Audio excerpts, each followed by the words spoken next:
D'autres partis politiques croient aussi en leur chance, c'est le cas notamment des composantes de la gauche qui tentent de s'unir. Julien Sauvager, on vous retrouve au siège des Verts, toujours à Paris. La gauche ne peut pas l'emporter sans union, comment ça se présente ?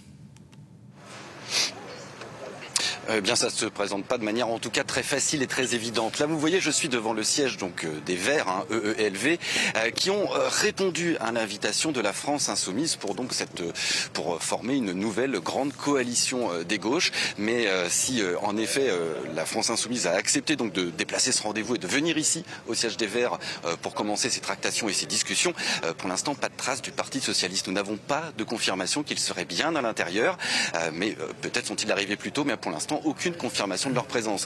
Vous voyez donc évidemment il y a de très nombreux obstacles en fait qui vont devoir être surmontés par ces différentes composantes de la gauche. Il y a bien sûr déjà la personnalité de Jean-Luc Mélenchon très clivante, rejetée par une grande partie de la gauche, qui avait fait d'ailleurs en grande partie aussi chuter la NUP il y a moins de 6 mois, cette grande coalition qui avait permis pourtant à la gauche de se placer en 3e position lors des dernières législatives. Mais sans union, impossible d'espérer pouvoir lutter face notamment au Rassemblement national d'ici 3 semaines. La gauche en a bien conscience et depuis hier, on peut voir de nombreuses personnalités de gauche qui relancent des appels. Alors non pas cette fois-ci, ce ne serait pas la NUP. Beaucoup parlent plutôt d'un front populaire reprenant cette formation très connue dans les années 30 en France, qui avait vu la gauche arriver pour la première fois au pouvoir, qui avait offert aux Français notamment les congés payés. Eh bien, ils veulent faire référence à cette gauche d'il y a